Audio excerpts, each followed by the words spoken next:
Auto stocks focus में। आज सुबह सुबह पहला सेंटेंस बाजार खुलने के बाद हमने यही कहा, ऑटो स्टॉक्स पर फोकस कीजिए। और क्यों कीजिए? क्योंकि ऑटो स्टॉक्स सुबह से आपको संकेत दे रहे थे कि भाई हम भागने को तैयार है। और एक बहुत बड़ी खबर आती दिख रही है और वो आ रही है टाटा मोटर्स के लिए। जी हाँ, टाटा मोटर्स जिस वजह से आपको 300 रुपए के भाव पर दिख रहा है, वो समस्या अब दूर होने की तैयारी में। ये है बिग ब्रेकिंग टाटा मोटर्स को लेकर इस वक्त आपके लिए आती दिख रही है।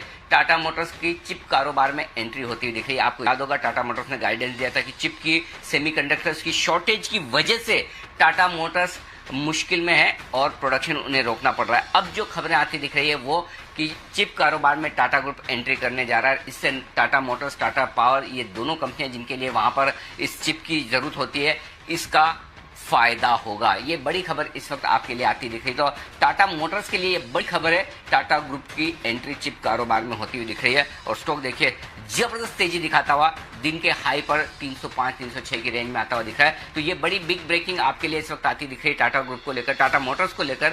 टाटा मोटर्स के लिए बड़ी और अच्छी खबर है कि जो शॉर्टेज थी जिनकी चिप्स की, सेमीकंडक्टर्स की, जिनकी वजह से इन्हें प्रोडक्शन रोकना पड़ रहा था, उस प्रोडक्शन को रोकने की भरपाई अब टाटा मोटर्स कर लेगा और खुद ही चिप के कारोबार में उतरता हुआ दिख रहा है। ये बड़ी खबर आपके लिए। पहले एक बार जल्दी से चार्ट्स पर राय ले लें और उसके बाद जैन साहब मैं आपके पास भी आऊंगा, क्योंकि बड़ी खबर है ये टाटा मोटर्स के लिए, वाकई में री रेट करने वाली खबर। और जिस वजह से टाटा मोटर्स का स्टॉक एक ही दिन में 10% गिरा था, आपको याद हो, वो खबर, उसका सोल्यूशन टाटा ग्रुप ने ढूंढा है। तो पहले तो एक बार जरा चार्ट्स पर राय ले ली जाए। कुणाल जी, चार्ट देखिए टाटा मोटर्स के।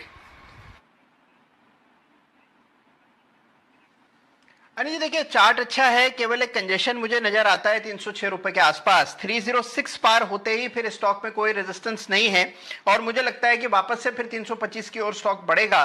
तो 306 के लेवल को वॉच करना है। 306 के ऊपर टिक गया तो बाय करें, 325 का टारगेट होगा।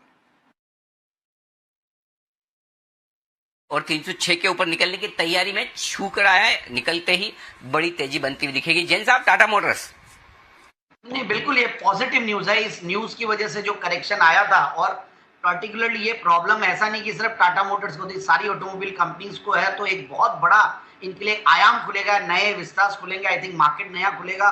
तो ये भी एक अलग से ऐड करेगा खुद की। शायद अब ये भी समझना होगा कि कैप्टिव कंजम्पशन के लिए रहेगा या बाहर के लिए भी रहेगा। जब टाटा पावर को यूज करें तो शायद लगता है कि कैप्टिव नहीं होगा, ओवरऑल दूसरी कंपनियों को भी सप्लाई करेंगे।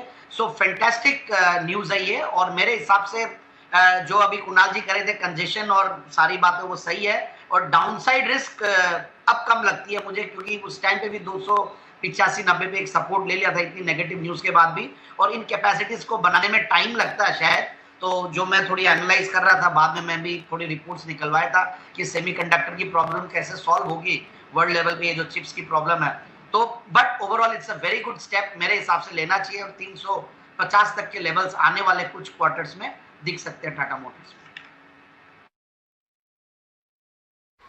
ओके, तो ये है आपके लिए बड़े एक्शन वाली चीज आपके लिए आती हुई दिख रही है। और कल टाटा ग्रुप के चेयरमैन एन चंद्रशेखरन साहब ने जो सीआईए की तरफ से बड़ी बैठक हुई थी, जिसमें प्रधानमंत्री मोदी ने भी अपना भाषण दिया था, वहां पर ये कहा भी है कि सेमीकंडक्टर्स और चिप्स के बिजनेस में बहुत बड़े मौके भारत के लिए, और ग्लोबल सप्लाई चेन में हमें अगर मजबूती से आगे बढ़ना है तो ये काम करना जरूरी है। टाटा मोटर्स बड़ी तेजी के लिए तैयार होता दिख रहा है और ये खबर इस स्टॉक के लिए एक बड़े रिलीफ का काम करेगी, इसमें कोई डाउट नहीं। क्योंकि इसी खबर के दम पर टाटा मोटर्स पर काफी मुश्किल आती हुई दिखी है और मैनेजमेंट ने तुरंत ही इसको भांपते हुए, समझते हुए एक फैसला लिया है कि क्यों न चिप्स का और सेमीकंडक्टर्स का प्रोडक्शन अपने यहाँ ही किया जाए।